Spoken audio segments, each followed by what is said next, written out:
Okay. Hey guys. So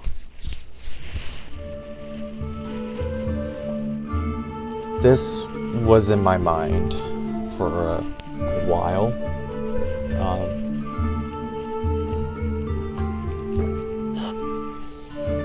I wanna tell you guys why I talk about Jesus all the time. Why do I talk about God all the time? Why do I want to mention God all the time in my videos? Well, he's my,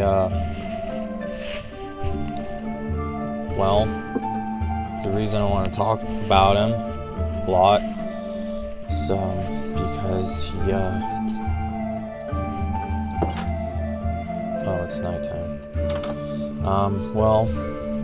The reason I talk about God a lot in my videos is because my faith. I have really strong faith. I have shown, I've shown so much to God that, my focus has always been on God. It's always been on God. It's, I talk about him all the time. I love talking about him. I love bringing him up all the time. And my friend, JT, he's joined several videos. He's part of the Snow Bros team, but he's Christian, I'm Christian. We're both Christians. He's Catholic Christian, I'm Protestant Christian. But we're still Christian. We're still brothers of Christ. That's how we see each other. We're brothers of Christ, and that's how close we gotten over the years. We both wished we knew each other. We wish we knew each other. We wish we got to become friends earlier than now. We wish we had the relationship that we have now as best friends in Christ. He's the second closest Christian best friend I ever had in my life. I have a best friend that I grew up with in church named Marissa. She's my best friend for life. Since I knew her, we're basically brother and sister of Christ growing up in church. Yes, church. I grew up with her in church. But through Christ. Christ is what brought her and I together as best friends. Yes, not many people get good experience in church, but let me tell you something. It's not the church you should be focusing on, though.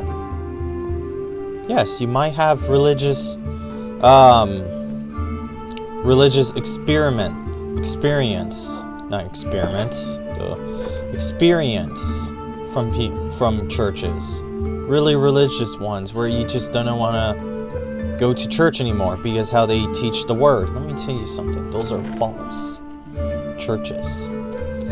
Those are false Christians who would teach the gospel in the twisted way, if you never thought of it that way. The most twisted way. Trust me, I still go to church. I've been to a lot of churches over the years. A lot of them.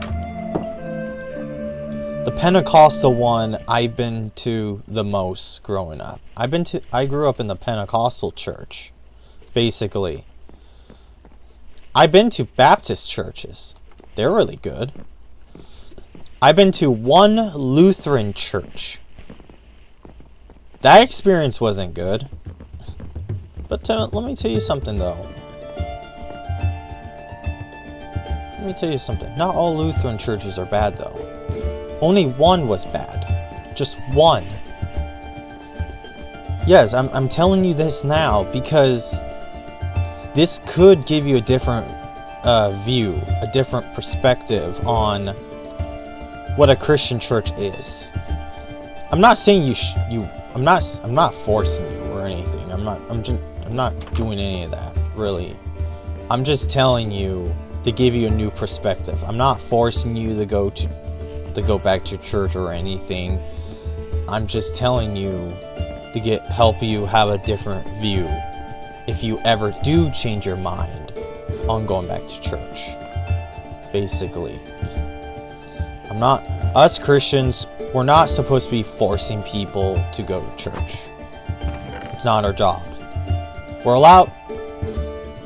It's not our job to force people to go to church. No. That part is in your own hands. You get to make that decision. We don't. We can invite you to have a good experience, to have some form of experience, you know? We can invite you. We just can't force you. We can't force you. But we can invite you. And then that part, you make that decision on your own. But that's not where I'm truly coming from, though. What I'm coming from is I grew up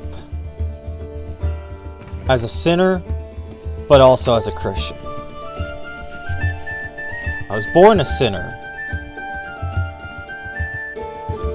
but grew up in the church, Christian church. I grew up as a Christian because my mother was Christian, and she taught my brother and I about Christ. Yes, she did ask us in the past. She did ask us if we want to stay going to church. Yes, we are given a choice. The choice my brother and I made is we're staying as Christians.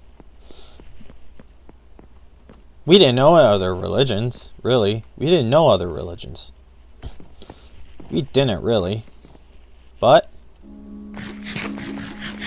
do we even choose to look at other religions? No. We chose to stay as Christians. We chose to stay with Christ. We chose to be Christians. We chose to have the life we're in right now. And let me tell you something. I had the most struggling life ever. The most struggling one growing up. My life wasn't perfect. Is it still perfect? No. It's imperfect. Because I'm not perfect myself.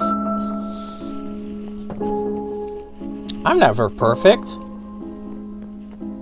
Will I ever be perfect? No. I'm imperfect. I'm beyond perfect. The only thing I am perfect is that I'm a creation of God. I'm God's creation. That's what makes me perfect. But I'm not perfect in general because I'm a sinner. Think of it that way. I'm perfect because I'm the creation of God. But I'm imperfect because I'm a sinner. A sinner who chose to go with God. A sinner who chose to be Christian. A sinner who chose to follow Christ. Christ Almighty. I chose to stay with God. I chose to stick with God. Did I know God in the past? No, I didn't know God. You kidding? I didn't know Him. I said I did. And then things just got harder because I started learning I didn't know Him. Exactly. I didn't know him. I did not know him. I thought I did. And then things just got harder and harder because I fell deeper and deeper that I almost forgotten who I was. I was actually close forgetting who I was. Very close. I was on the edge of forgetting the purpose of being a Christian because how much temptation that got me deeper and how less time I gave to God. I gave God less. I didn't give him enough. I thought being Christian was easy. No, being Christian was hard. It was never easy. It was hard. I had to learn that the hard way. Through another friend of mine. Well, I have 3 best friends. 3. And they're all Christian. All of them are Christian. And they're my best friends. The closest best friends I ever had. One best friend out of the 2, though, brought me to Christian camp. Yes, you're probably going to be hearing a lot of Christians mention camp. Because a lot of us been to camp, and that's what changed us. See, it's the camp that changed us, not the church. The church's job is be the shepherd and teach us the truth about the gospel. But let me tell you something. Not all churches do that. Yes, you are going to experience religious churches. Yes, you are going to experience false churches. Yes, you're going to experience a lot of things about churches. Because churches forgot their title. Does Jesus still love them? Yes, he still loves them, but he is also the high king. He's the judge. He is the judge on them. There was I think this was recent, but I know this is a true story too. There was a Christian church that denied God. There was a Christian church that denied the works of God. This one pastor said the Bible wasn't made by God, only man. You know what God does? You know what God did? This is true. This is true. Even if you don't believe me, I don't expect you to believe me on this, but when a pastor doesn't do his job, the judgment of God will hit him hard. And God will fire him and destroy that church. Yes, you think God will not destroy a church? Oh, believe me, he will. Because that's his gospel. He made the Bible. Yes, he made the Bible. He made it. You know how I know he made it? He worked through man to make his book. He used his disciples. He used his apostles. He worked through them to make his book. Basically, he did make the book. He did make the Bible. God basically did make the Bible by working through man. So basically, he did make the Bible in his wording. And the man, and those men, page by page, scroll by scroll, in God's wording. The entire Bible is in God's wording. God told his disciples, told his apostles, told everyone, every man, just man, not many women, just man, because God has a reason why he chose man, not women. God knew. I trust God. If he chose man, he chose man. And I trust him for that. I trust in what he does. Because the good works God does is amazing. And what God did for me and my family for years, he's done so much. He's done so much for me and my family. Yes, my family and I are struggling. But do we give up? No, we're not giving up that easily. We're not giving up. Yes, jobs nowadays are hard. Yes.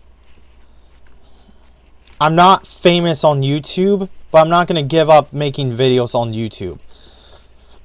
Because I know, I have faith that this YouTube channel will grow. I have faith this YouTube channel won't fail. I have faith. I have faith in God that he can make this channel grow. I have faith he can help me continue this channel. I have faith that I will continue talking about his gospel. Am I going to do it all the time? I'm not going to do it like, I'm not going to push my belief on you guys. I'm not going to force you. But the words I say, you just have to take the word of God. You just got to take God's word. Not mine, but God's word. And see, I will, so I did make a few mistakes. I'm not ashamed of it. But I know I made a few mistakes in one of my videos. I didn't take the time adding the meaning of a lot of the words. My bad on that. I did that one of my videos. I did do that to one of my videos, but I didn't do it to the most recent one, the one I was doing the Bible reading in. So you guys could understand more, but I didn't. I should have just done that. I should have done it that way, like I did with the other video I ever did the Bible reading in. My bad, but am I perfect? No. This shows that I made a small mistake and I'm not ashamed of it. I can feel some shame, but is it, well, I shouldn't show shame, any form of shame at all. No shame at all. I thought I was going to feel shame about it, but no. God just had to remind me that it's not worth feeling shame. Shame is a sin. Shame is what the devil wants. The devil wants you to feel shame. Shame about your body, shame about your gender, shame about yourself. He wants you to feel shame. He wants you to feel shame.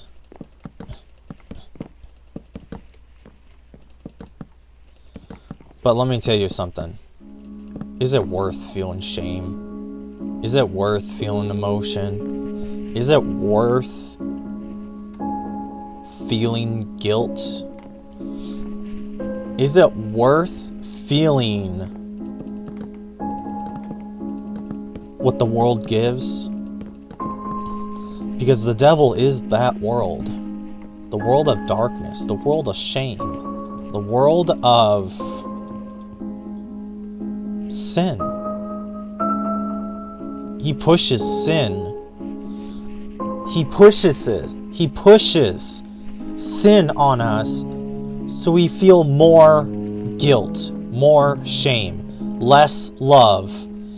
And he makes us crave for love, for the wrongdoing. I felt that for so long as a Christian. And I felt for lust. Yeah. You don't hear that every day from a Christian because they like to deny it, don't they? Because that's just shame.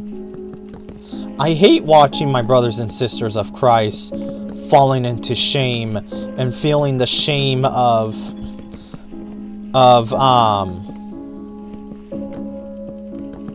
that they will never be loved. But let me tell you something. God loves them, and He will remind them and help them. He will tell them what they need to do. God told me to read my Bible about depression and anxiety because I felt He did that because He loves me and He was helping me. See, you think you were just hearing the words from me when I was reading my Bible? No, you weren't just hearing from me. You're hearing from a God who came down to the world in human form and died for us and came back. He didn't just say He was God. He proven Himself that He is God by doing the smallest things. That's all He had to do, is do the smallest things. He's even done miracles. You know how many miracles we get now? We still get a lot. We still get miracles every day because people get saved every day. Amen to that, Lord. People get saved. Did I feel saved when I went to church? I thought I did. I thought I did. Do I still go to the same church? Yes, because they're still doing what's good. Yes, my church is not perfect, because there were some things my church did change and take out. Well, not everything. We still do things that God says. There are still good things about my church. There are still always good things about my church. Because my church isn't perfect, but they still do good things. My pastor is still a man of wisdom. His words are still wisdom. My church is not false. Because my church still helped me to get out of a lot of things. Like lust. There were certain things about lust. It was my stubbornness, my actions is what made the church feel like it was not good. And yet the church still supported me and helped me to get out of that. Even my best friend, Gabe, got me out of lust. I mean, there's still some lust. Not as bad anymore. It's not as bad because I prayed more. I go to God more. Yes, I'm still not perfect because there is still lust in the world that you can't escape from. Yes, I'm bringing up lust, but I'm not going to tell you what I did. I'm not going to tell you what I did.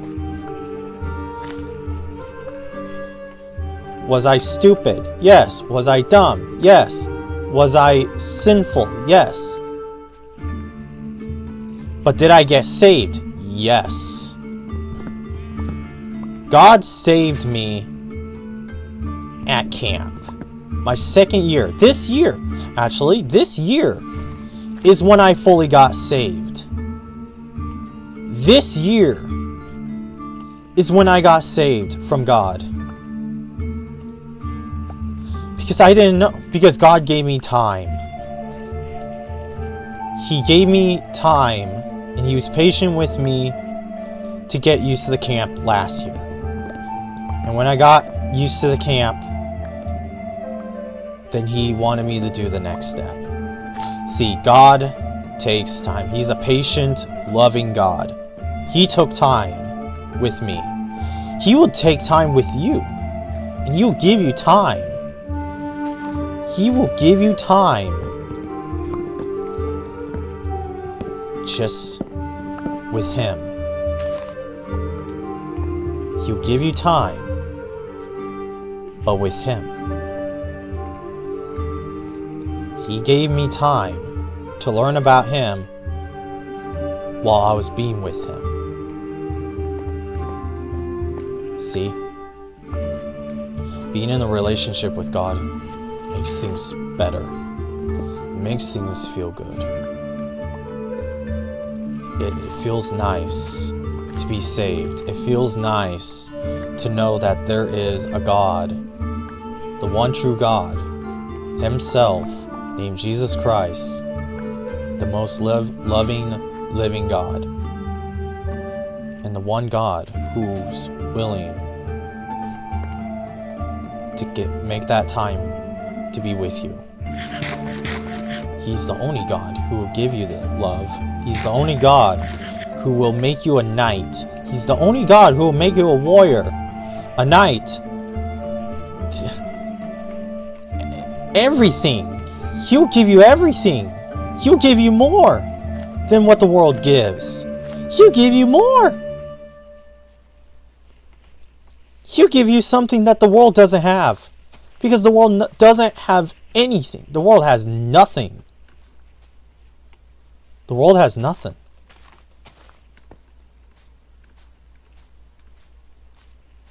I'd rather get, like, if I, like, would I ever want anything from the world? No. I didn't ask for AI. I didn't ask for what the world has to offer, because the world shoves it. The world has nothing. The world doesn't have anything it has. It doesn't have anything to give. You know? And my testimony is, I fell in lust. I was trapped in lust. I fell deeper in lust. And almost forgotten my role as a Christian. And then I met my best friend Gabriel. My best friend Gabriel got me out of there. He brought me to camp and got me out of there. With the help of the camp. It's a Christian camp, but it's not just for Christians. It's a camp for everyone. It's a camp to welcome everyone. It's a camp that's called Open Doors. And Open Doors is what helps you to have more open doors. Doors you never thought. This is why I always talk to people to let them know there are doors. There are doors they can open. There are doors that are waiting to be opened.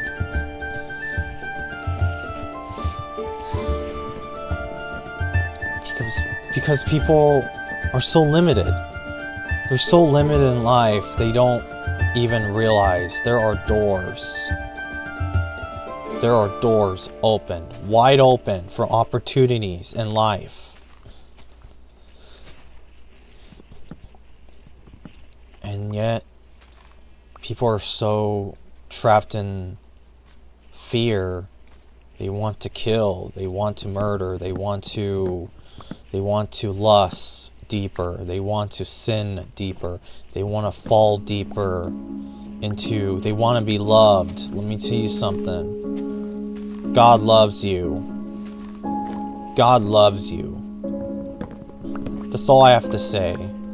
God loves you. I'll keep saying it. God loves you. He loves you so much. He wants you. He doesn't just want the heart. He wants more of you. He wants to be with you. He wants you in heaven. He wants you to be in heaven. He wants us all to be in heaven. But people are choosing the wrong, so much wrong. They're forgetting who they're forgetting the purpose of life. They're forgetting who they are, basically. They're trapped in so much that these demons, yes, demons. I'm gonna bring up demons too. These demons.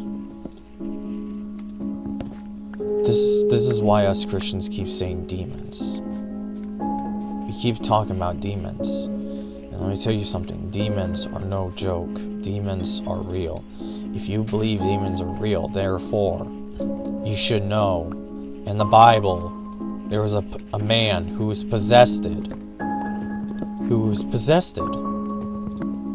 by demons.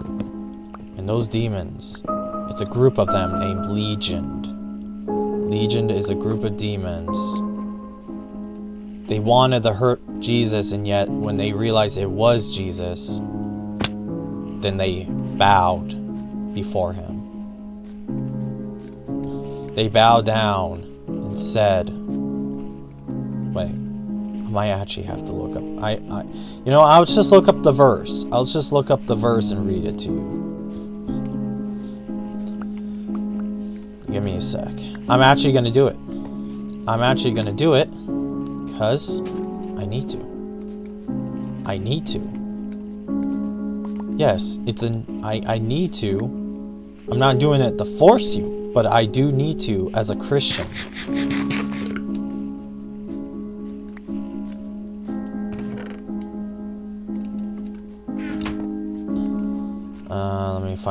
Let me find a safe place. I know it's one of the 4 Gospels. I know that for sure. Just can't remember which one. Brought up about Legion. Give me a sec.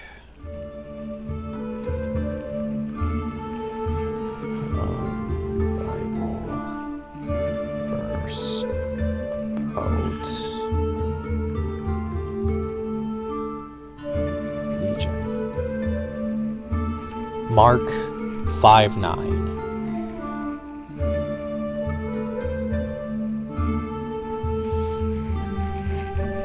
So, Mark 5:9. I'll make sure there's words. I'll add words to this video so you guys know. Because, yeah. Mark 5:9. And he asked him, "What is your name?" And he answered, saying, "My name is Legion, for we are many."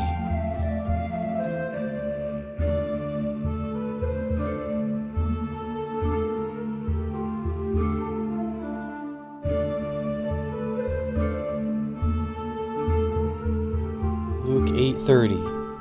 And Jesus asked him, "What is your name?" And what is your name? He replied, "Legion," because many demons had gone into him. Matthew 8:29. And they cried out, saying, What have we to do with you, Jesus, Son of God? Have you come here to torment us before the appointed time? Bible Hub. Oh, that's just the name of the Bible for it, I guess. But those are the verses. I'll have them up too.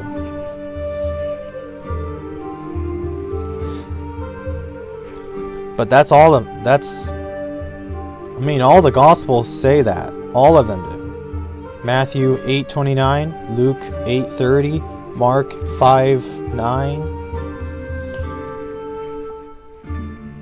Matthew, Mark, Luke, John. John, I don't think actually said. I thought the book of John. I guess not.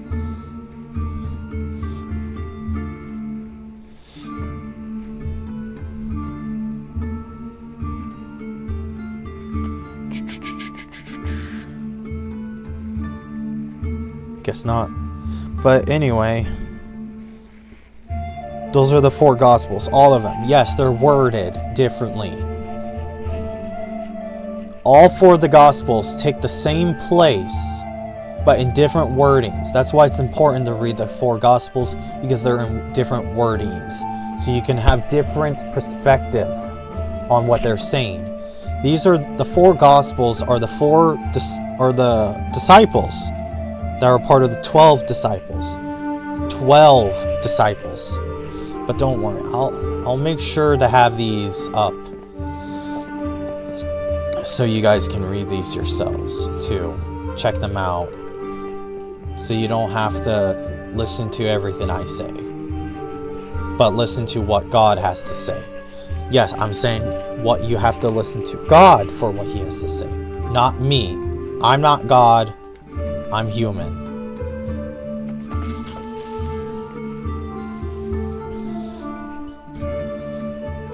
I'm only human, and my job is only tell you guys about the gospel, not force it. And let me tell you something.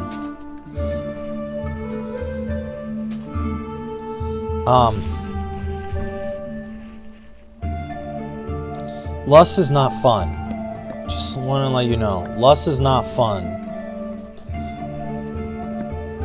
I have a friend who I go to camp with. Actually, he became another best friend of mine. I ended up making a lot of good friends at this camp. No joke.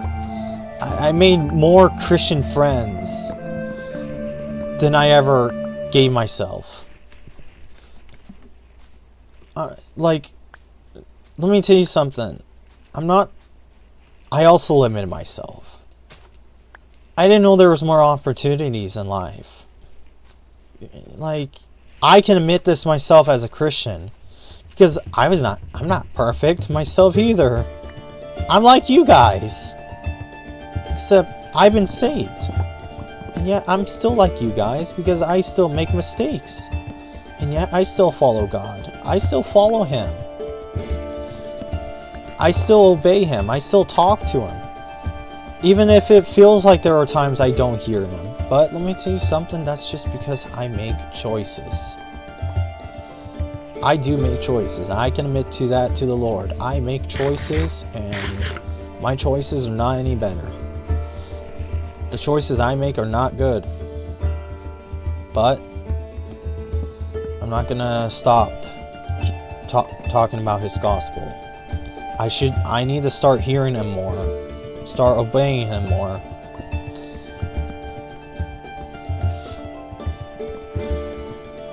But talking about his gospel,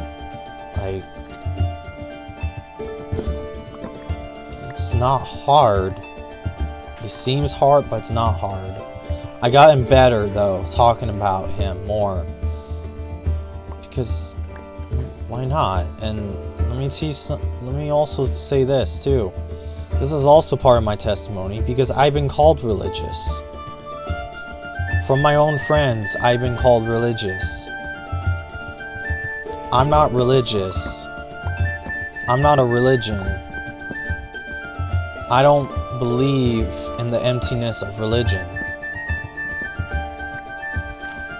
If Christianity is a religion, okay, sure, call it a religion all you want.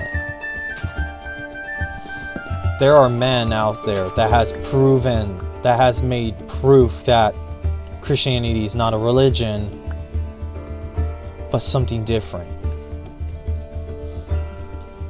Christianity has a different feel than religion.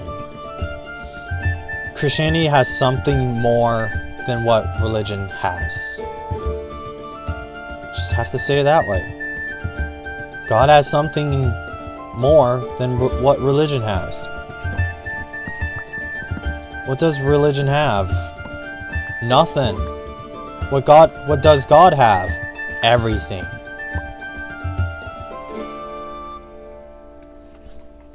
God has more than what religion has. And therefore, Christianity carries the truth of God. Like I said, I'm not saying this for you guys to believe me, but I am saying this to give you guys a new perspective of Christianity, because Christianity isn't what people think it is. Because what the devil gives. Because what the devil gives isn't good. What does the devil have? Nothing. Does he have power? No. Because the devil twists the Bible. The devil's the enemy. The real enemy of Christianity. Not man. Yes. We do have enemies in this world who are man. Doesn't mean they are truly our enemies of Christianity. Because the true enemies are demons and the devil. Because the things they do to humanity isn't good.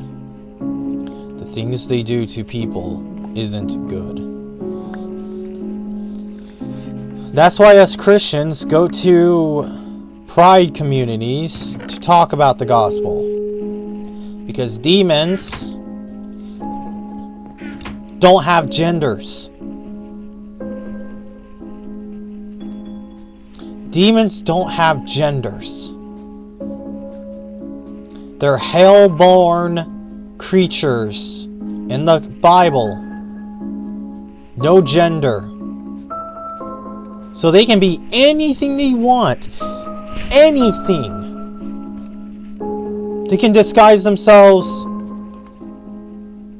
as a demonic creature, flesh and bone, and can use a human vessel. Or they can possess a human, and that human will have all the free will they want, all the free choice they want, and use it for the most sinful ways. What are those sinful ways? Well, people can name one of them. Sexuality. I remember the word sexuality used to be described differently growing up. It was about gender. Male and female. Not transgenders. Not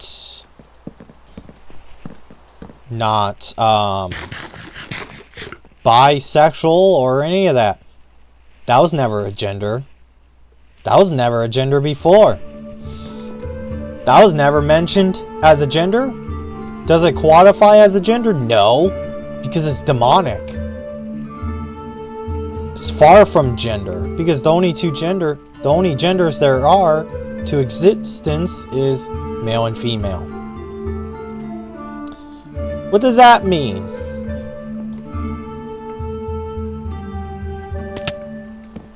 What does that mean?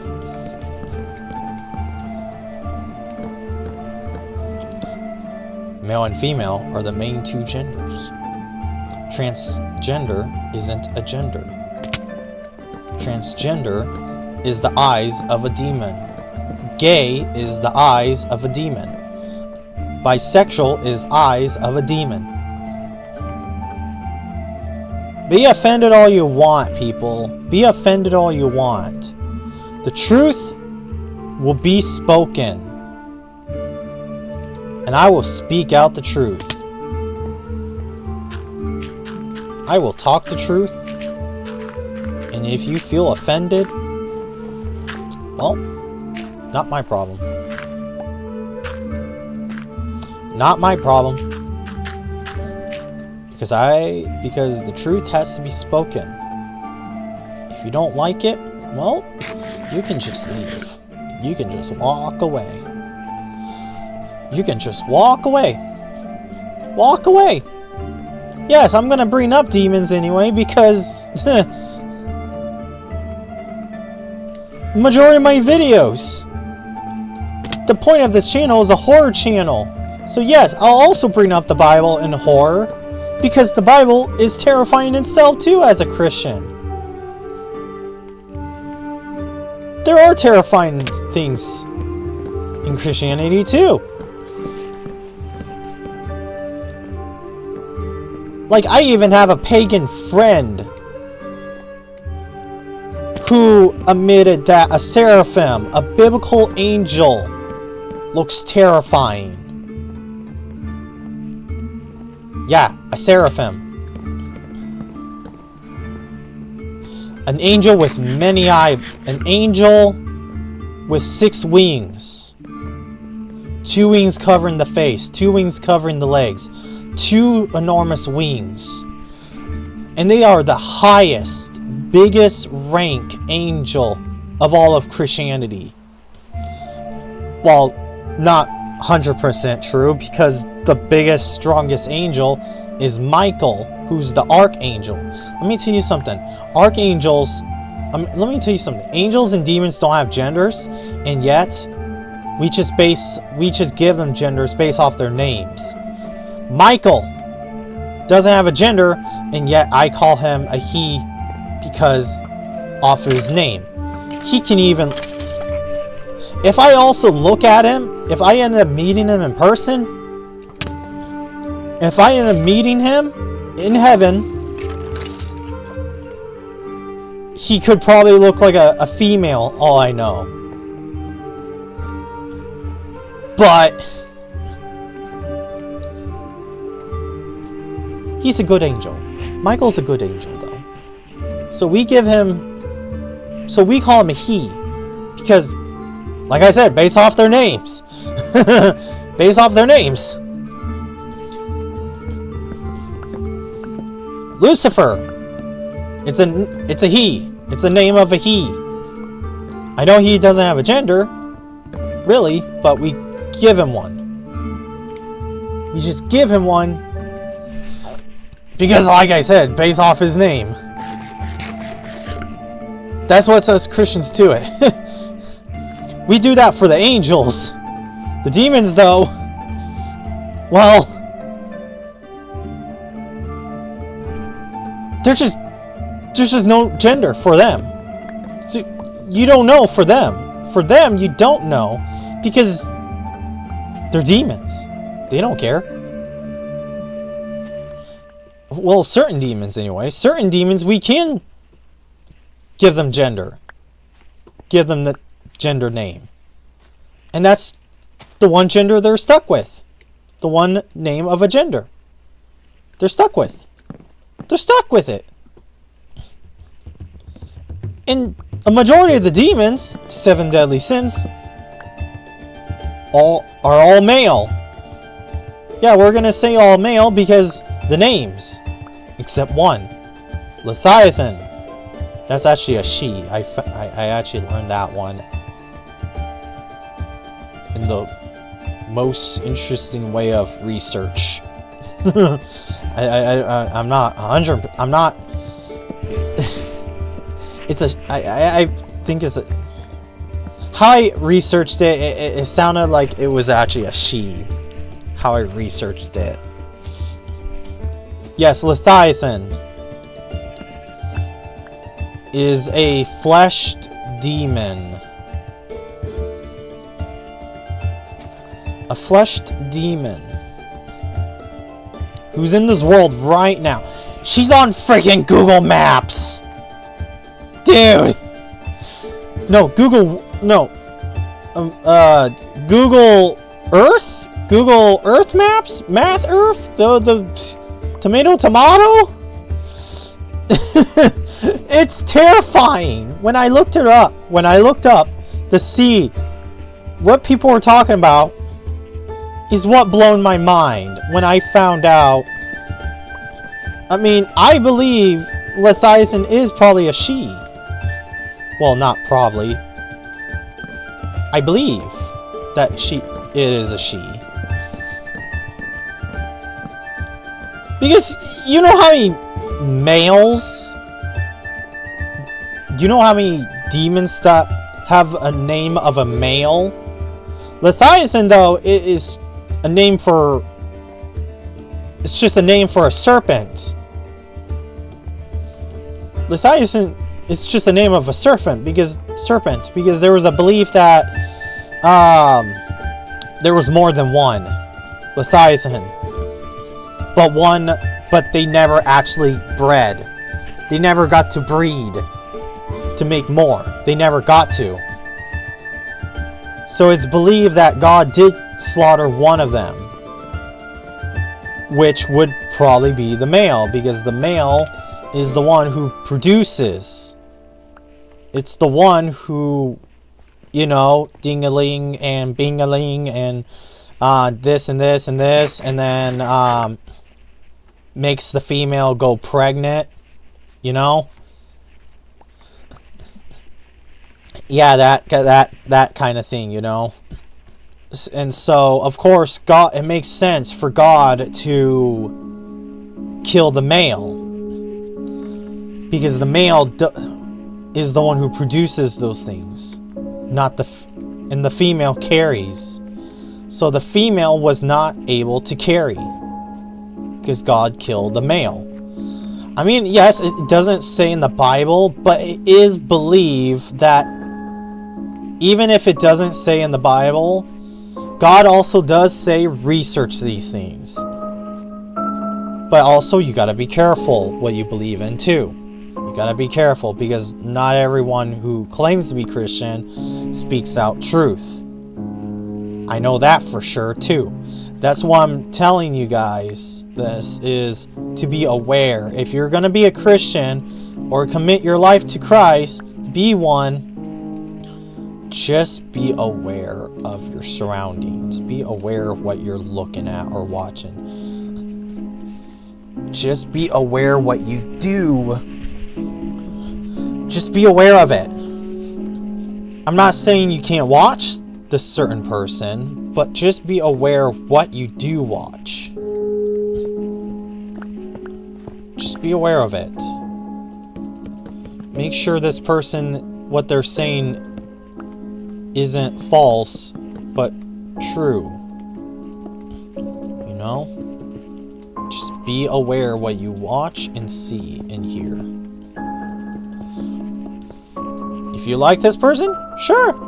That just means they're probably talking truth, you know? But it doesn't mean everyone will be.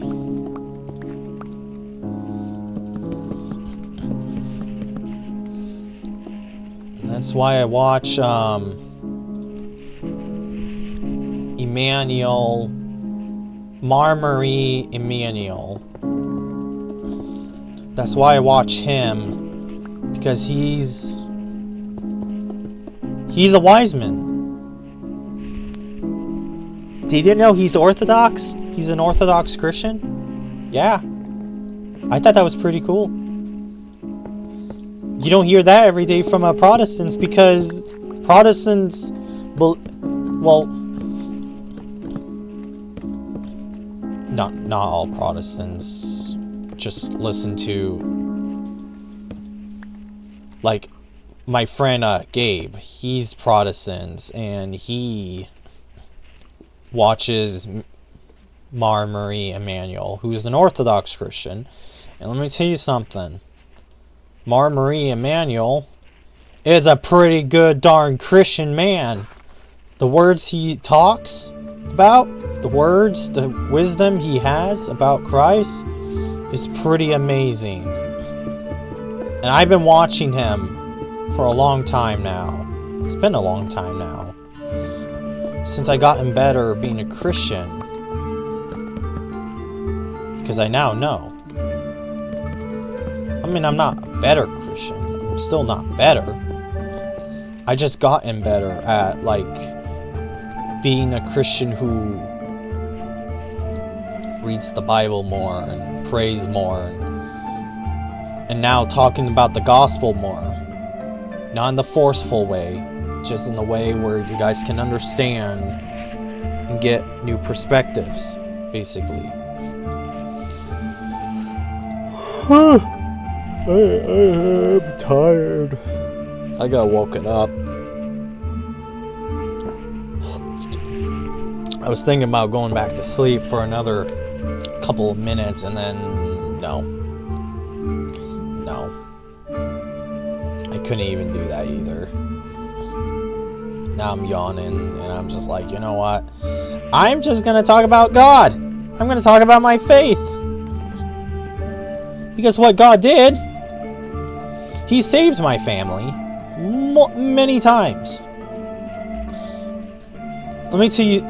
Let me also say this too. The testimony is one of the keys. It's one of the keys of Christianity. How to get someone to talk? Through testimony. Yes. I support Charlie Kirk. Whoever is a hater on this channel, you can probably leave. You can probably leave if you're gonna. I mean, whoever is a hater, one, you can stay and listen what my personal view is, or two, you can just leave and walk away and scream like a baby. But let me tell you, but I don't know if I'm wording it right, but like I said, I'm also autistic. I've mentioned this like a lot before. I mentioned that I'm autistic, which is true. I am autistic. I've had brain damage myself as well. I told my friend Josh that a few times, but I didn't bring it up on the Cartoon Cat video, so I'm gonna bring it up now because I actually had brain damage myself. That's what also made Josh and I have a lot in common, because one, we're Christians, just two different trees we're part of Christianity, but we're still Christians, we're still brothers of Christ. And then he brought up something about brain damage, and that's how he has a lazy eye. He has a lazy eye because of his brain damage. For me, though, what got me to have brain damage is I was in a car accident, 1 month old. Yes, I'm gonna say this as part of my testimony because this hurt me. It hurt me when I heard this story. I felt pain hearing this story from my mom. Because growing up, I was I felt pain knowing that I was in the well, I've been in 5 car accidents. I've been in 5. Were they that bad? One was. Only 1 out of the 5. 1 out of the 5. Only 1 out of the 5 was bad. It was bad. Could have died. Wouldn't be here. I wouldn't. I wouldn't be here making these videos if I died. This was in 2003. 1 month old in 2003. Could have died. Cracked the side of my skull. Yeah, I cracked my skull. The side of my skull was cracked open.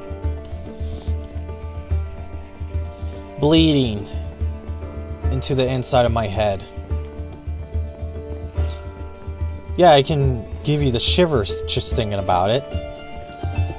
But that's not the only thing I broke. I broke my arm. My left arm. The left of my arm broke. At the same time I broke my skull.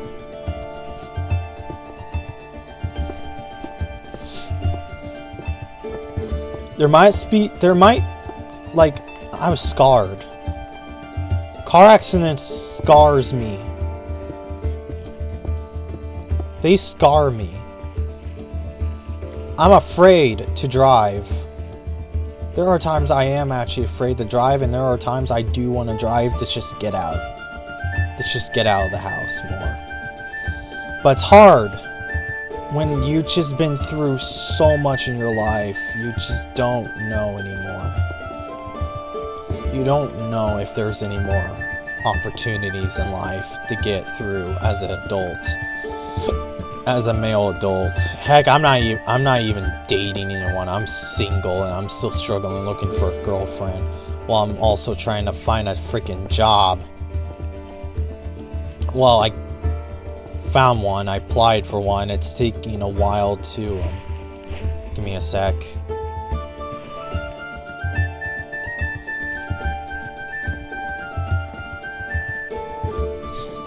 I'll definitely... Yeah, that's my mom. I love my mom. See... I also want... Let's bring this up, too. Let's kind of bring this up. A lot of you probably wish you had a good parent, right? Yes, I'm gonna keep bringing up new subjects. Come on, it's good advice. Come on, don't get me wrong. And no, I'm not gonna brag on this because, well, I do have a good mother. First off, my mom, God blessed me with a really good mother, and God blessed my mother with a really good son. Well, really good sons. Yes, there's my brother and I, the two half-brothers.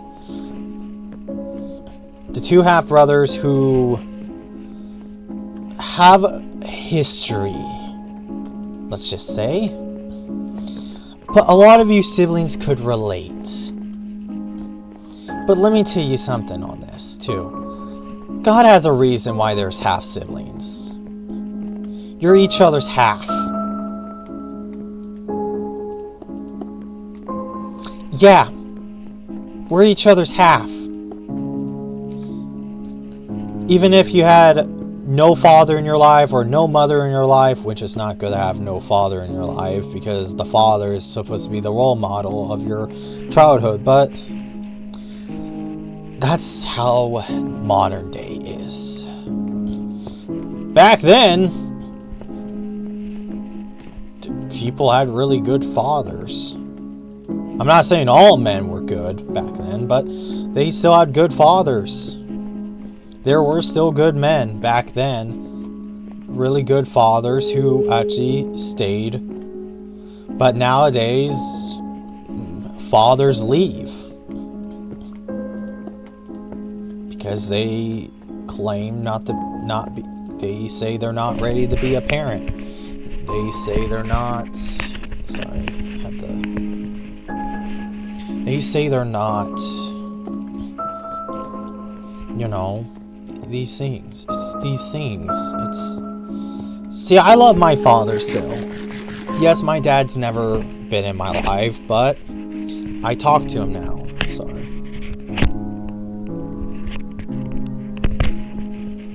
Yes, I'm gonna have no cuts in this video. No cuts. I'm not gonna do any cuts in this video. I only do cuts. No. I might actually cut that small bit of me talking to my mother because that is actually a bit private. But what came up to this subject though about my mother is because she has been doing her best to be supportive to my brother and I. Because we never really had fathers in our life to help us to go through things, to go through trials and things in life. And so it's been harder and harder in life to live in, because we never had a male role model in our life. A good one, anyways. A good role model. Instead, we got the fathers who left. But I forgave my father.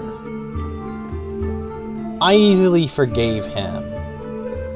But first I heard him. I listened what he had to say. I wish he was there in my life. I wish he was. But he said he had his regrets. He had his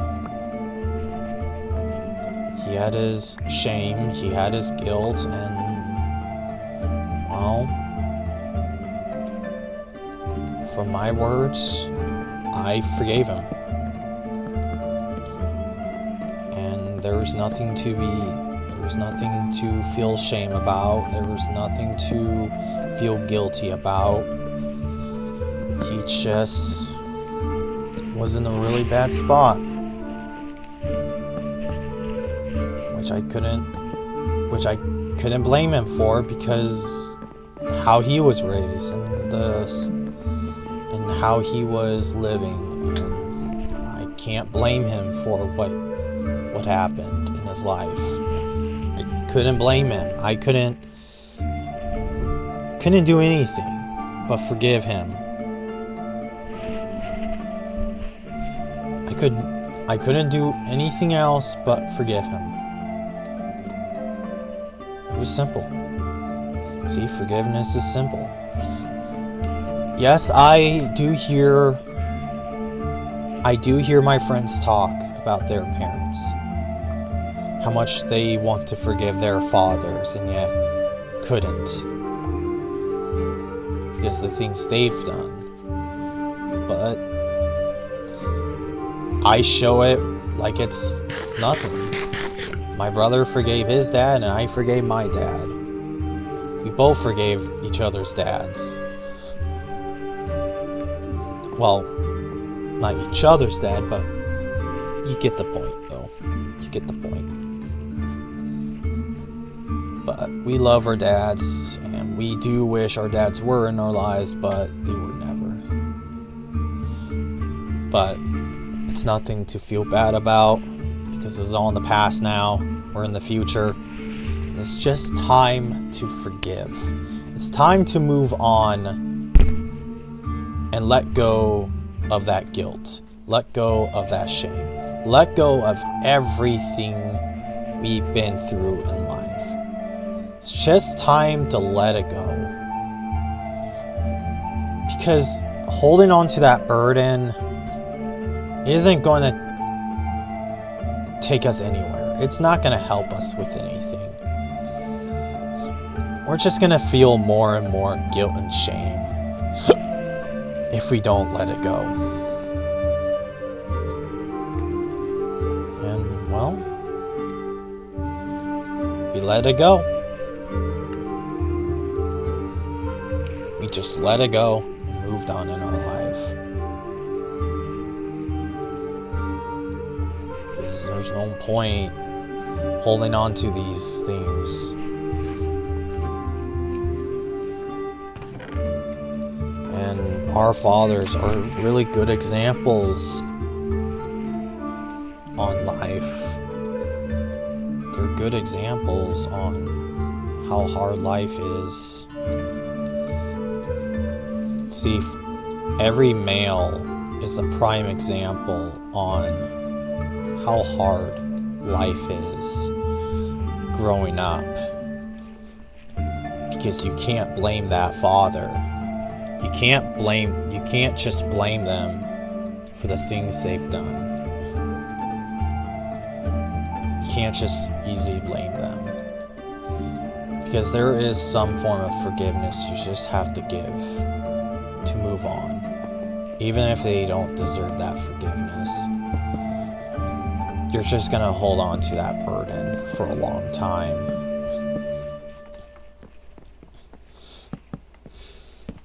Is it worth holding on burdens? No. It's not worth holding on a burden. It's not worth it. And our fathers,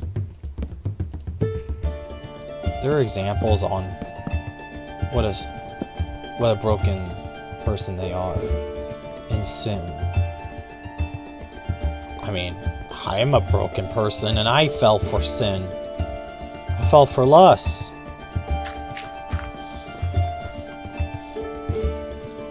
I didn't like lust. I hate lust. To be fair, I do hate lust myself. I do hate it. Because I've been lustful myself. Not in the way of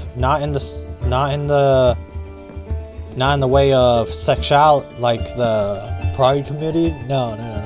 That's not the kind of lust I went through. No. Same kind of lust, just not that form of lust. Just letting you know, not that form of lust. No. Different lust. But I'm not gonna say it because, well, I'm on YouTube. This is YouTube. I'll say the word lust, but I won't say what kind of lust. Well, because I don't want to get in trouble. Because I have respect for YouTube's guidelines. Because there are words you can say and there are words you cannot say. Even as a Christian, you want to talk about everything, but you also have to show respect for most. They're not being controlling, they just have rules everyone has to follow. Everyone. Yes, there are rules. Everyone has to follow rules. And it's for everyone to follow a rule. That's why I have a hard time following certain rules in this world. Certain rules. Yes, I have a hard time following certain rules in this country. Because in this country, we're just screwed. We're screwed. Certain things in this country we're screwed for. But am I gonna pray against it? Yes, I'm gonna pray against it in the right wording. I'm not gonna say it.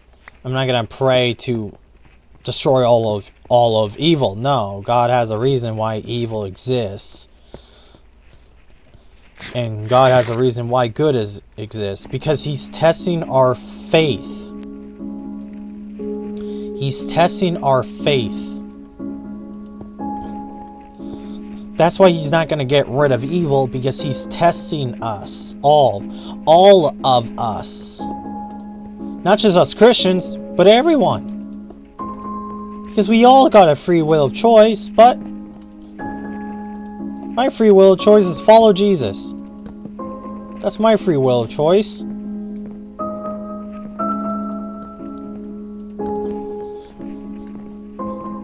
Am I perfect at it? No, I'm not perfect at following Jesus. Am I going to stay faithful? Yes, I'm going to stay faithful with the best of my ability.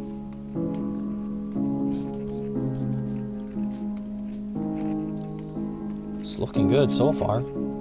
Yeah, this is my armadillo's home I'm building right here. But there's my panda's home. But yeah, I'm staying faithful. I'm staying positive, or trying to be positive as much as I can, because I've been moody lately. I've been angry lately, and God says, lower your anger. It says low anger. And my anger's been pretty high lately, and that's the toughest thing in life as a Christian, when you have so much anger. I'm like Peter. I'm like Peter, who had so much anger. I'm like Peter, who has anger, but I'm also like Elijah, who serves God. I mean, well, Peter served God too. But what I'm saying is, kings. Helps kings. Therefore, I'm an example of... that means Elisha is the example of helping kings. He helped kings. He helped people. He pulled people. He basically pulled people to God. What am I? I'm like Peter because of my anger, but still serves God. But I'm also like Elisha, who helps people and pulls people who pulls people to Christ. Pulls them closer to Christ.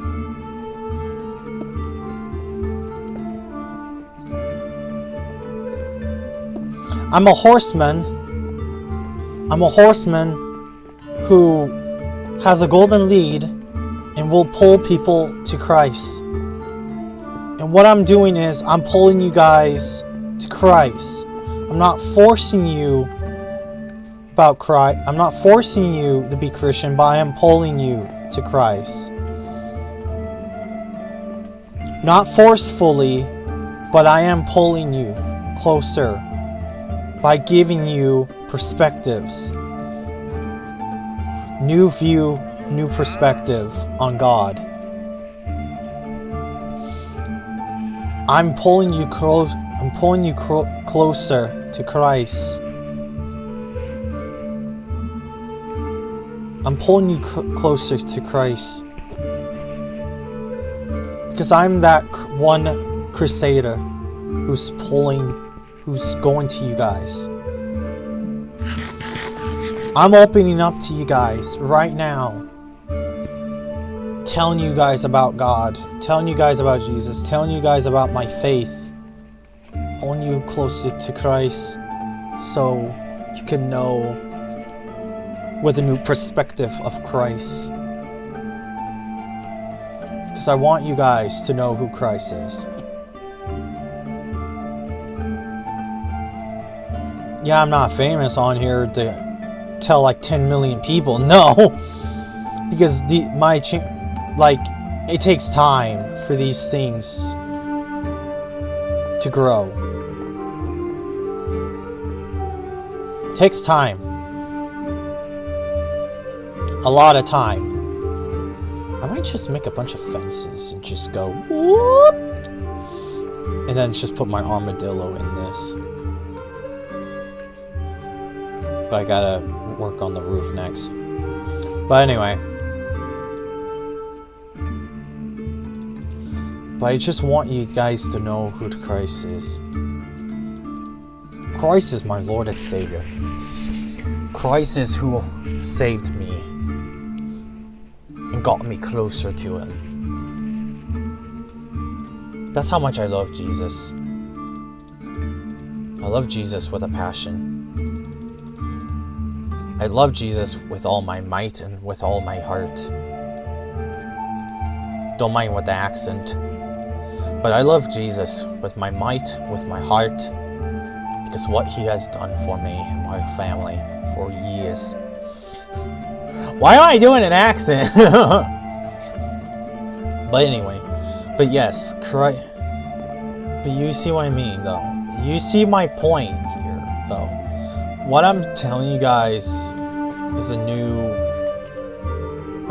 just giving you new perspectives on things. Perspectives you never thought of. Perspectives you never thought of, ever. Ways you thought was probably impossible, but it's not. It's not impossible. I need to stop doing the accents for a bit. I'm trying to bring up the mood too. But I'm also trying to tell you guys something. But anyway, so why am I looking at that for? But anyway, but yeah, I'm just giving you guys new perspectives on things, new perspectives in life that could help you know Jesus better, help you learn Jesus better. This is why reading the Bible is important, so you don't have to listen to us yap all the time.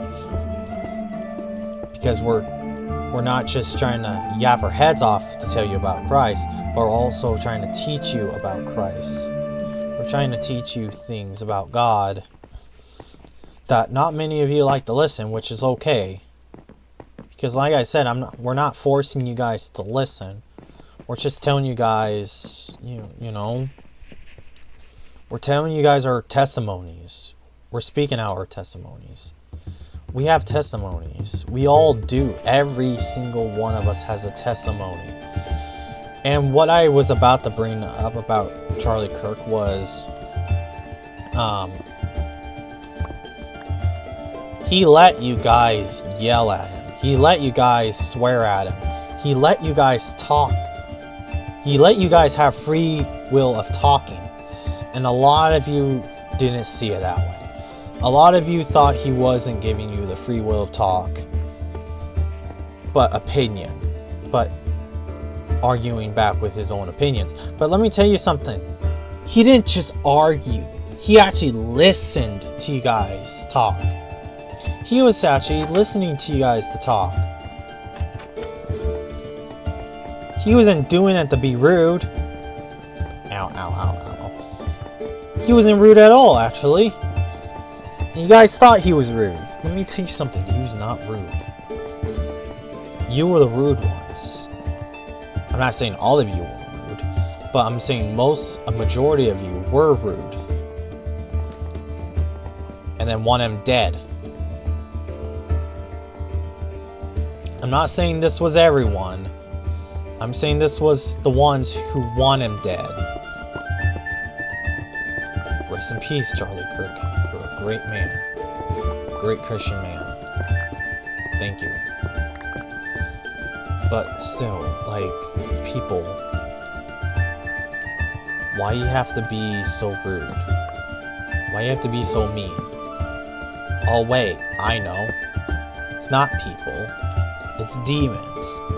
It's the demons that are talking inside those people, celebrating the death of a Christian man, and the demons think it's the end. No, there are more Christian people out there that will keep talking.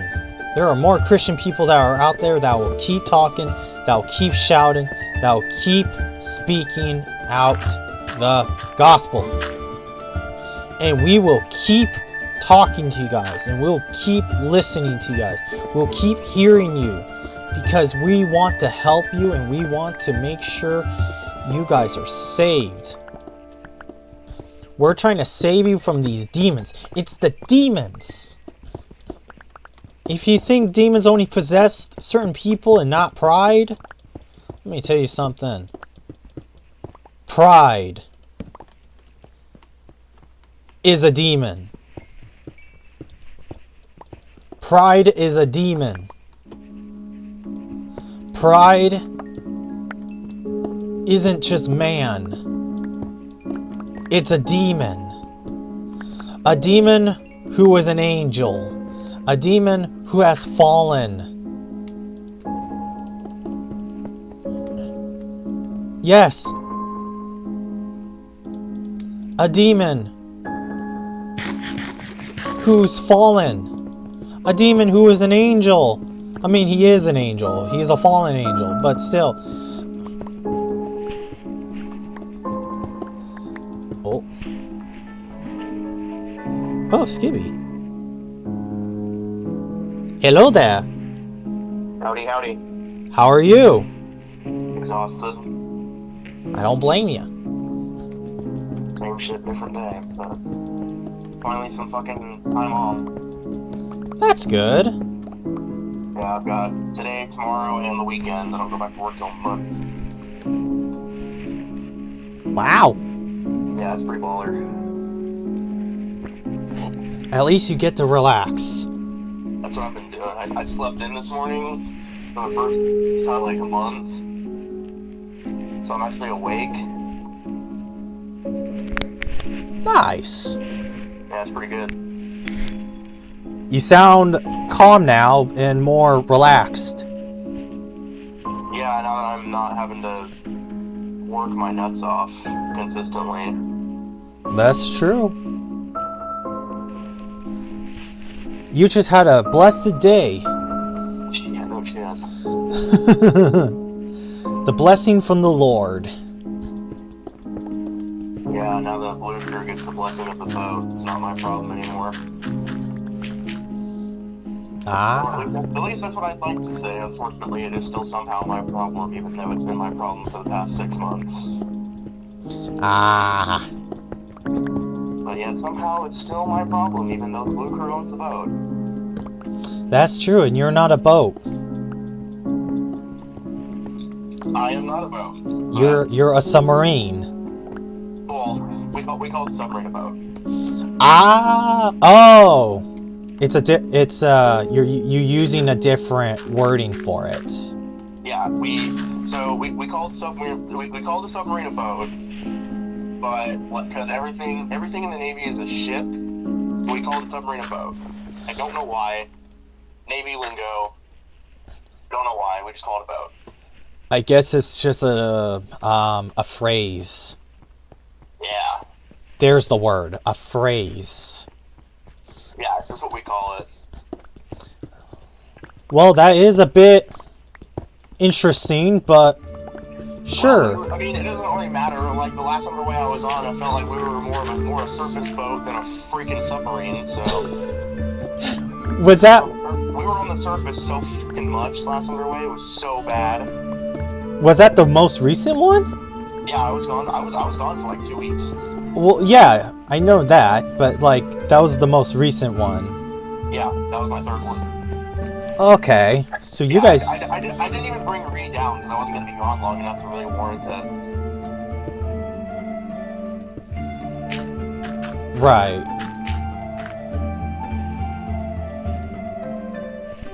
You there? It was so bad. Yeah, it was so bad because like the sea state was terrible, so we were just rocking all over the freaking place because our boat is not designed to be on the surface. You did break out a little bit, like it did sound like you went quiet, but yeah.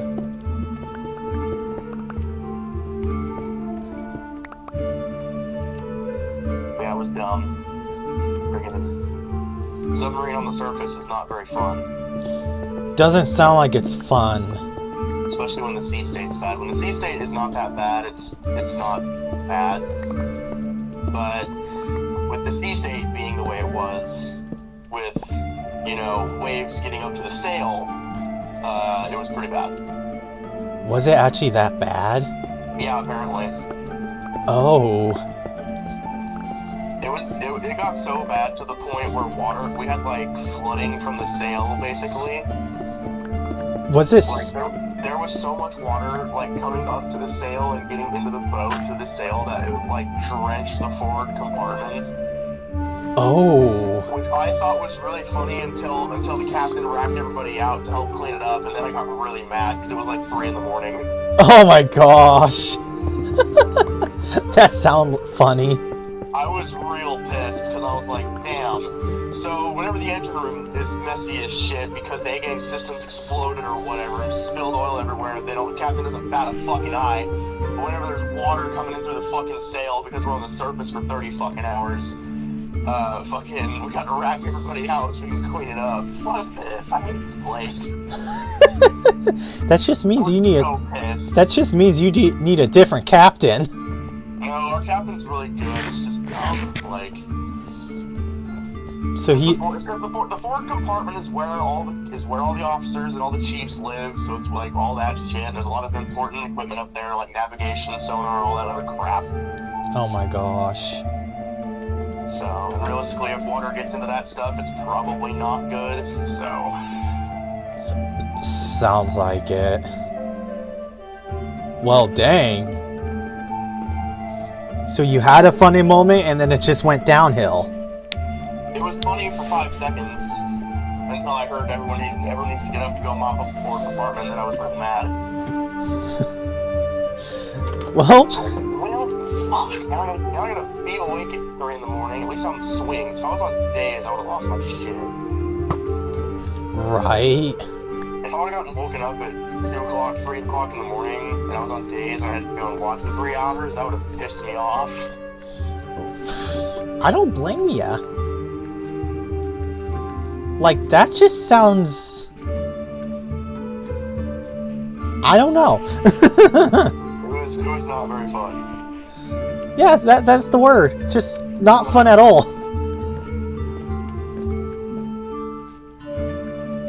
Wow. Yeah. What have you been up to? Just been in here and there, and I'm like, I mean, I'm recording now, telling people about talking to people about my faith and the gospel and how God has been good lately. All that good stuff. I did apply to that one security job that Aaron was telling me about, and it got confusing. Well, applications apparently aren't meant to be easy. I would know. My application to get into the Navy was not very fun. Yeah, this security application wasn't fun at all. Like, I was trying to finish up applying last night and then got to a point where I was about to like crash and was like, you know, I'm just gonna watch something funny to lower the temper of me and then go back to it, because it's just like, maybe I just need to eat something, you know? And it's just like, you know what, I'm just gonna take a break, take a pause, and just come back to it when I'm done, and then I'll get back to it. And then, oh my gosh, I couldn't finish it because it got expired. Womp womp. And I'm like, bloody hell! No! And then I'm like, crap, what am I supposed to be doing then?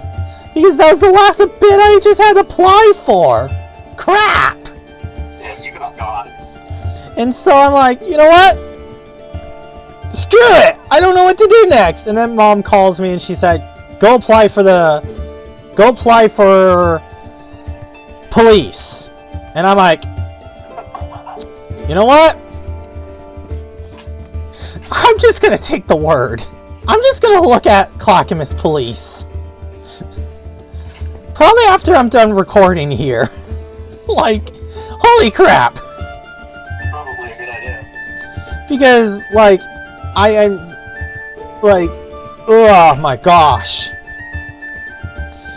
Like, I want to avoid FedEx, I want to avoid Amazon because they've been abusing their employees, and I don't want to get into that. Or just lose the job, like, for 5 seconds. Whoa, hi, mouse. What are you doing? Like, my brother's already to a point where he wants to quit. What, FedEx or Amazon? He wants to quit FedEx because they're cutting out hours. Of course. They want to cut out hours or something, and then our friend Dominic quit because they promised they will be a flexible and lied about it. They lied, like, he's autistic like I am, and they lied and said, oh, we're not gonna be flexible here and change your station.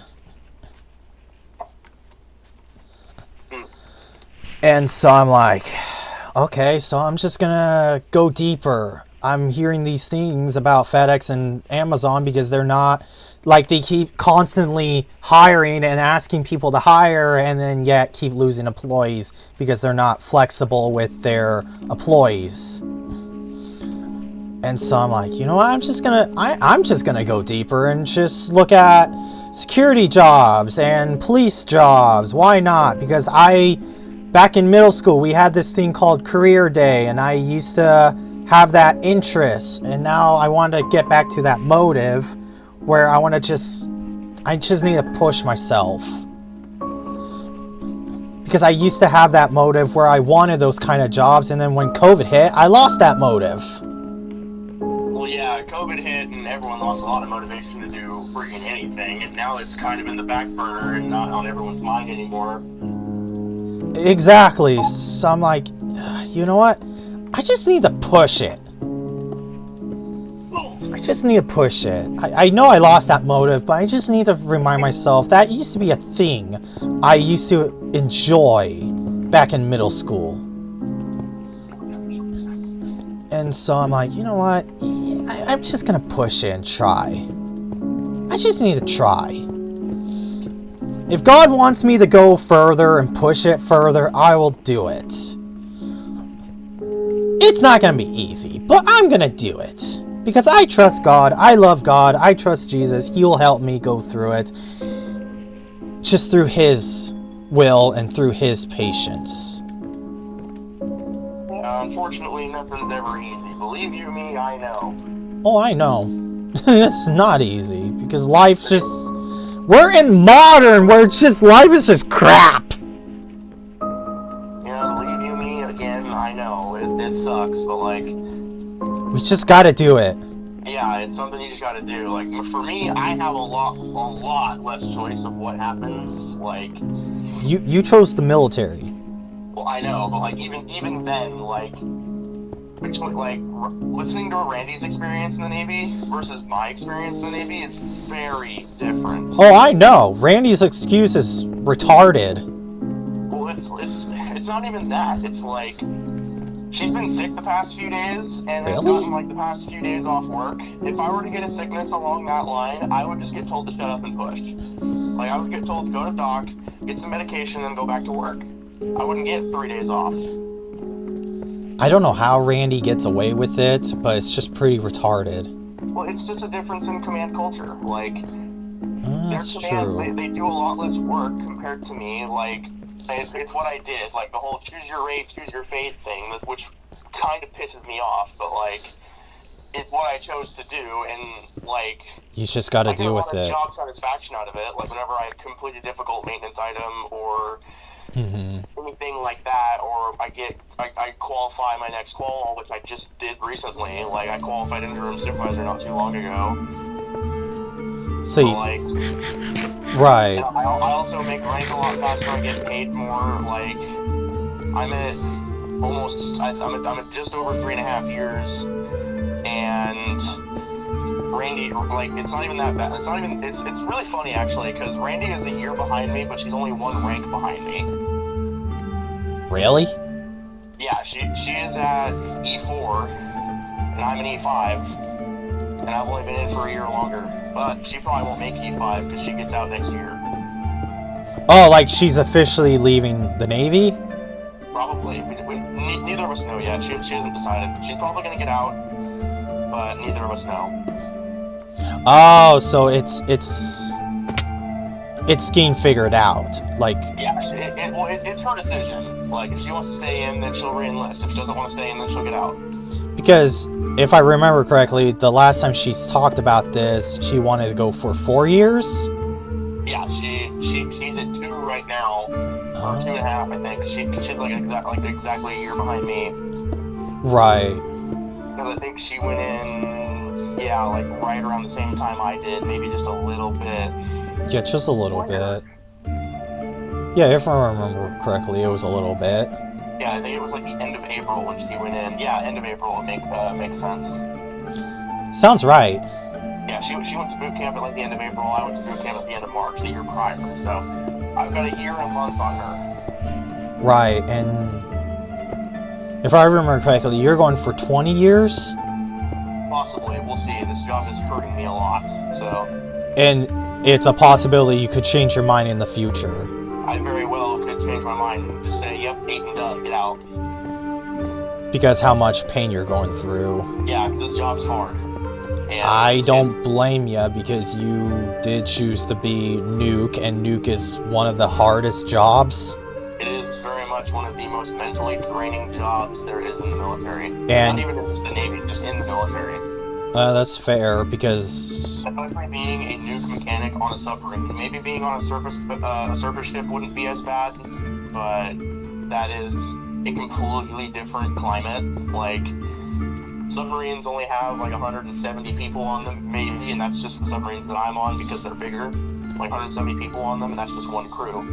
right. But like, aircraft carriers, without aircrew on them, is still like 3,000 people or something crazy like that. It's insane. Because if I remember correctly, an aircraft carrier is pretty massive. You need like a crap ton of people. Yeah, they are huge. They're so... They are basically floating cities. Basically, yes. They're like, if you want a city, just live on a carrier. Yeah, pretty much. Essentially, it's essentially an airport at sea. Essentially. Basically, yeah. That's what an aircraft carrier is. It's got 2 nuclear reactors on it. It's insane. Like, the manning you would need to man an aircraft carrier, just nukes alone. I'm sure the amount of nuclear trained operators, like nuclear mechanical operators on a carrier, is probably the equivalent of our entire engineering department on a submarine, if not more. Sounds right. Because like the engineering department on our submarine is probably 40 to 50 people. I wouldn't be surprised if they have that many for just one plant. I wouldn't be surprised either. I wouldn't either. That's like, whoa. Because like 50 people manning an entire, carrier nuclear reactor. I know nothing about carrier reactors, but like, I've heard that they are gigantic. Like, I've heard stories of them taking like coolant pumps out of them, and they're like stories tall. You just know enough that people just, you just know enough. Yeah, some of the stories I've heard are pretty insane. They're like I've heard them taking one of the coolant pumps off of one of the carriers. I don't know how true this is, but like from what the guy said, he said it was like multiple stories tall, like the size of a fucking building. Dude, what? Which is just insane. That just means they put so much work in the ship to make it that huge. That's the point. Like, it's got to be able to carry so many planes, and like it's like all the planes, all the fuel, all the everything else that that makes a ship, all the navigation. Which makes sense. And like just everything. Like, and there's so many people on a carrier. Like, I think a carrier at sea is like 4,500 people. Which is nuts. Like, holy crap. Probably twice the size of Boring's population. Yeah. Yep. Basically. Like, it's insane, and I really did not want to be in that kind of climate. So I'm glad I went to a submarine, because one, I can't get lost on that thing. No matter how hard I try, I can't get lost on a submarine. No way. Nope. Even I've been on a submarine at OMSI. You can't get lost. That one's tiny too. Oh, I know it's tiny. I got to have a taste of what the people had to deal with. Yeah, I've also been on that submarine as well, but it's pretty. The submarine that I serve on is a lot bigger than that. And still, you can't get lost. Yeah, I cannot get lost on that submarine no matter how hard I try. It's so funny. A lot of the things I learned at boot camp is completely irrelevant just because I'm on a submarine. Right. Bullseye numbers, useless. Don't have them. It's one of the biggest things I learned at boot camp that I have never used in my naval career. Oh my gosh, that's hilarious. Line handling, never done it. Oh my goodness. Handling mooring lines and stuff, never done it. This is just funny. These are funny moments you ever get on the submarine and in general in the military. Yeah, it's freaking hilarious. People think, oh, the military's so serious. I've seen funny moments in the military. What the heck are you mean? Like, I've seen videos. Like, there was this one video of the army at, I think it was Afghanistan or something, and one of them took the door with them. Like, he broke a door, and he's like, well, the door's mine now. I'm like, bro, that's not serious. That's just freaking hilarious. Even you trying so hard to make yourself go lost in the submarine, that's funny. You can't. You can't get lost. You could if you're dumb enough. Which I'm sure there are people on my boat that are dumb enough to get lost on that thing. That is true. That is true. Because you never know. You never know who's dumb enough to get lost. Because it's pretty retarded to get lost. Yeah, especially since it's pretty linear. Like, I can understand like not knowing where stuff is, especially if you're like brand new. True. So, like, getting lost is kind of crazy. There's not that many places to go. No, there isn't. Like, I'm not in the military, and I can agree to that.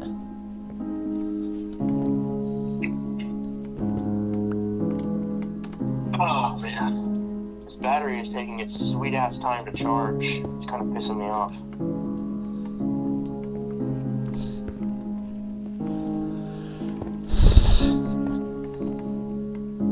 Fun. Yeah, I've been charging this battery for, like, a total of probably 14 to 15 hours at this point, and it's still not fully charged, and it's kind of annoying me. Bro. That does sound annoying. Like, over the span of 3 days, I've been charging it for probably about 12 to 15 hours, and it's still not fully charged. What? Yeah, because I started charging it on Tuesday afternoon when I got home. Mm-hmm. And I charged it till about when I went to sleep. So it was charging for about 4 to 5 hours then. I charged it yesterday. I hooked it back up to the charger when I got home yesterday at about 5 o'clock and let it charge till 10:30. So there's another 5.5 hours. Bro. And now it's been charging since I woke up at about 10:30. And it's, what? Yeah, 2:15. So there's another almost 4 hours, and it's still not charged. My gosh.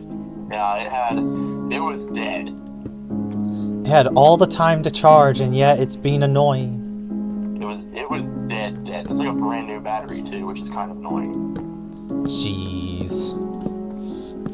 So I'm not really too sure what's up with that. Something we'll probably never know. Well, I don't want to have to go buy another battery. I just replaced the battery in my Camry. I really don't want to have to replace the brand new battery that was put in my Cuda when I bought it. Right. That's fair. So the Cuda's just going to have to sit without a battery for a bit longer. It's been sitting without a battery for about a month now because I haven't charged this one. Ah. Whenever I have the battery in the car, I guess it's just not going to be hooked up because unless I'm going to run it and decide to move it. But right. It's going to have some kind of draw on it. There's no way there isn't because the battery was brand new. Whenever Ryan came up the first time and we tried to fire it off since I bought it, mm-hmm. It didn't want to fire off. The frick? Yeah. Well, it fired off twice, but it didn't stay running for very long. Huh. That is odd. Yeah, so I'm charging up the battery, and like I said, when I hooked it up to the charger said it was dead.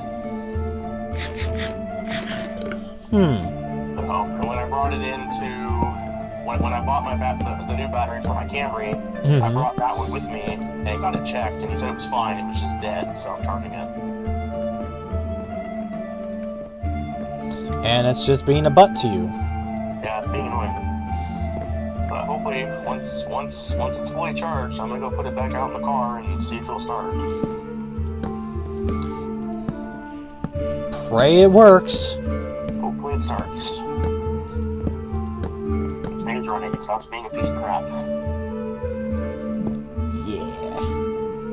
I just inventoried all my guns. I do still have all my guns here, which is good.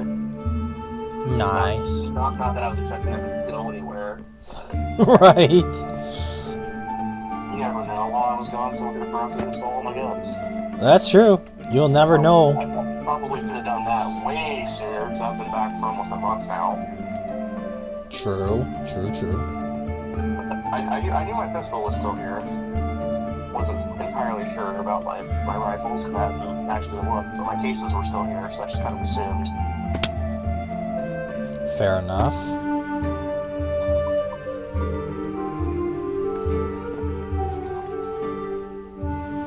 Yeah, hilarious. The only gun I have ammo for right now is my anti-material rifle, so you better hope no one breaks into my place. Right.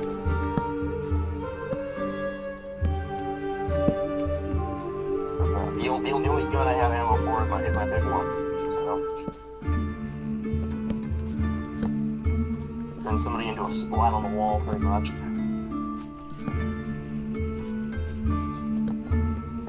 Because essentially, this gun is meant to punch holes through Humvees, pretty much. Really? Yeah, Jeez. that gun is meant to punch holes in armored vehicles. Bro. That's crazy. Yeah. I can only imagine what it would do to a person. Well, let's not test that theory. Well, hopefully no one breaks into my place, and then we won't have to test that theory. Exactly.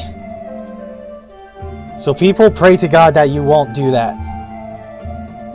Well, if someone does break into my place, it's me or them. That's true. That is true. It's me or them, because odds are they're gonna break into my place with a firearm in hand, and yeah, that firearm isn't gonna help them very much when I turn them into a blaze here on the wall.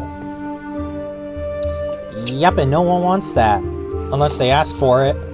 Well, even if they ask for it, well, okay, realistically, if you're breaking into my place, you're asking for it. That's true. That is true. Probably not your intention, but you're asking for it. True. And then watch, I'll be the one that gets in trouble for it. Yep, that's how the world is now, which Well, sucks. at least how Washington is. Oh, that's how Washington is? At least, yeah. I'm not sure about the rest of the country, but that's how Washington is. Like if someone like breaks and enters into your into your house, apartment, or whatever, and like You get the blame for it. and you shoot them, like for breaking and entering, you're the one at fault. Bro. That's like retarded. Yeah, especially if like if they're unarmed and you shoot them, you're definitely at fault. If they're armed and you shoot them, you can kind of battle that a little bit, but like if someone were to break into your place without a gun and you shoot them, you're at fault. But if they do it with a gun, you can argue against it. You can at least argue against it, but you're still on fault. Maybe not. You might not probably be at fault for a little bit until proven otherwise. But Okay. realistically, it's going to be difficult to get the other side of the story from someone who's dead. True. That's true, because there is a chance you could have killed them. Odds are you probably killed them. True. Because realistically, if you break into my place in the middle of the night and I do have a loaded gun, I'm going to shoot you with it multiple times. That's true. With defense, yep.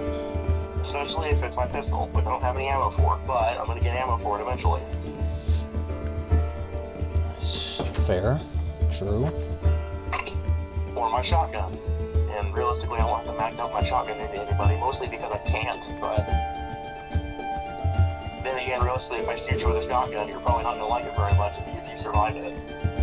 That's true. Oh, I had more things. Okay. That is true, though. I gotta get back into recording. And now that I'm not gonna be stuck on the boat for 14, 15 hours a friggin' day and losing out on weekends pretty consistently, I should be able to again. That's true. You should have the time to catch up on recording and making videos. Yeah, friggin', I'm gonna try to avoid Reed for right now because of all the shit going through with Bedrock Edition. Have you seen some of that shit? No. Because I'm on Bedrock right now, but no. Weird. Well, because like apparently what had happened was they updated the game not too long ago, and it was like deleting people's worlds and breaking a bunch of shit. Oh, I have heard of that through a friend on Discord. She was talking about how her worlds kept getting corrupted and kept disappearing. Yeah, that's what I'm talking about. So I'm trying not to have a similar thing happen to Reed. Oh, okay. The last thing I want is Reed to get corrupted. That would very much upset me. Maybe it is good to take a break from Bedrock. Yeah, until they can get all that shit figured out, I'm gonna keep Reed on the back burner, which I have been doing for a while anyways, but... Okay. That's because I haven't had the time or the ambition to play recently. True. You've been playing, like, what, mods, mostly? Not even. Like, I haven't really been playing games recently, because I've just been not doing anything. True. You've been busy with work and stuff. Yeah. That's fair. Maybe I should, like, maybe this should be the last video on Bedrock for now until Mojang gets things figured out. Yeah, apparently they fixed some of it. I'm not sure, though. Maybe just play it safe and just wait for a good while. Yeah, I'm gonna wait a little bit. Maybe Then... I'll transition to playing mod packs, or I'll just start playing Terraria again. Because I did started playing Java Edition with Josh, Todd, and yeah, it's just actually I invited Josh Todd a couple of times to play some Java. Haven't been playing Bedrock as much. We started playing a Cartoon Cat mod series for a little bit, and then I'm just like, let's do a Herobrine one next. We found a Herobrine. I knew there was a Herobrine mod, but this mod wasn't a thing yet. Of course mods were never a thing back in alpha. What am I saying?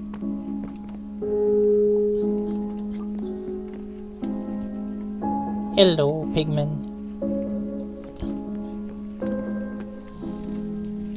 So I'm just gonna end it here real quick.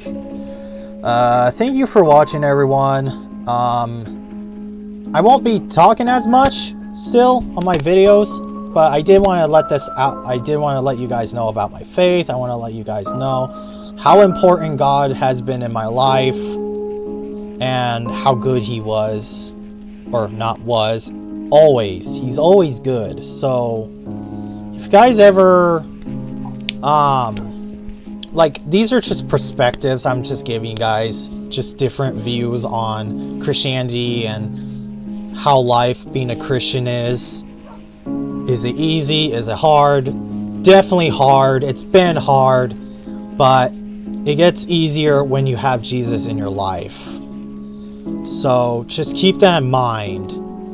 Don't make it too complicated on yourself. If you do, you're just making things harder on yourself.